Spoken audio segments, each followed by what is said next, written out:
La situation en Irak, on en parle avec notre invité Frédéric Tissot, médecin et ancien consul général de France au Kurdistan à Erbil. Merci d'être avec nous aujourd'hui. Beaucoup de changements donc ces derniers jours dans la région. Tout d'abord, on l'a appris aujourd'hui, ces deux villes qui ont été reprises par les combattants kurdes. C'est quand même une première avancée. Tout à fait. Marmour et Gouer, qui sont au sud-ouest d'Erbil et qui ne sont vraiment pas loin, avaient été quasiment prises par les djihadistes.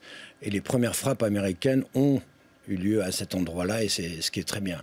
Les Peshmerga ont pu reprendre ces deux villes, c'est une très très bonne nouvelle. Alors vous vous étonnez, vous êtes évidemment plutôt positif sur cette intervention américaine, mais vous vous étonnez de la non-action de l'armée irakienne sur place. Bien sûr, l'armée irakienne est composée d'au moins 1 million d'hommes, ils ont énormément de matériel, ils ont un encadrement, ils ont un chef d'état-major.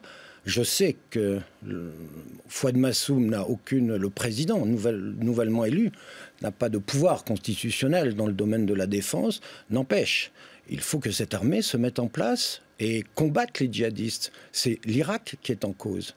Il n'y a pas que les Kurdes qui doivent aussi combattre. On l'a entendu hier, un témoignage qui disait qu'après le départ des troupes américaines il y a 3 ans, finalement, ils se sont retrouvés un petit peu totalement désorganisés, évidemment, mais presque abandonnés. Est-ce qu'on peut le dire, ça ?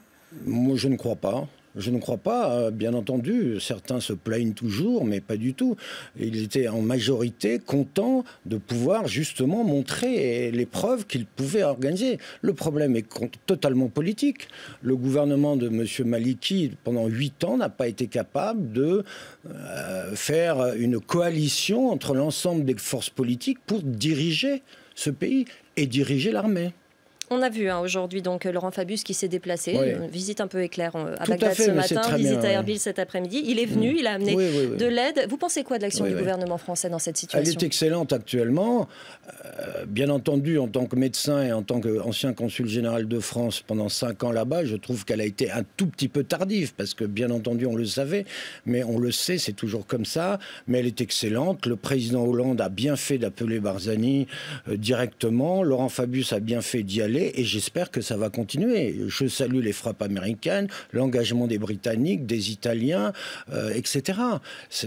Il faut que l'Europe se bagarre aussi et soit présente, bien entendu. L'Europe, évidemment. On a entendu également le soutien de la communauté chrétienne qui est vraiment très présente en France. Par contre, vous vous étonnez aussi du silence de la communauté musulmane. Écoutez, pour moi, qui connais bien l'islam, ce ne sont pas des musulmans, tous ces gens qui tuent et qui violent. Et je m'étonne de ne pas entendre les autorités religieuses musulmanes crier haut et fort contre ces personnes qui, au nom d'Allah, massacrent. Ce n'est pas ça l'islam. Ce n'est pas ça ce que nos frères musulmans connaissent. Peut-être ont-ils peur, je ne sais pas. En tout cas, tout autour de la Méditerranée, il y a des gens, des chefs d'État qui pourraient s'exprimer, des grands chefs religieux, y compris en France d'ailleurs, qui pourraient s'exprimer contre cela. Et je pense que ça rendrait énormément servir à l'islam.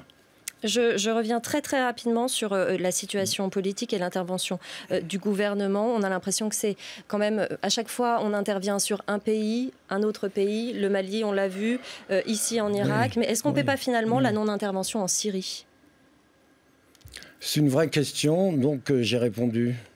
Oui, bien entendu. Bien entendu, on paye la non-intervention. J'étais personnellement pour une intervention, car on savait déjà de quoi était composé ce djihad. On le savait. Pardon, j'ai insisté sur l'islam, mais bien entendu, tous nos frères chrétiens aussi, autant que nos frères musulmans, ont été reçus au Kurdistan, ont été protégés par les Kurdes, et ça, c'est vraiment une chose qu'il faut absolument saluer. Et nos frères yazidis, dont vous savez, dont je suis assez proche aussi, parce que c'est une vraie minorité. Mais merci à toute l'Église, à tout le gouvernement kurde d'avoir accueilli tous ces milliers de réfugiés que je connais par cœur, tous ces villages que je connais par cœur, toutes ces dizaines de milliers de familles. Et comment il faut encore frapper ces djihadistes qui menacent encore d'exterminer des populations entières. Merci beaucoup. Yazidis. Merci Frédéric Tissot, ancien médecin et ancien consul général de France au Kurdistan, d'avoir été ce soir notre invité. Merci beaucoup. Merci.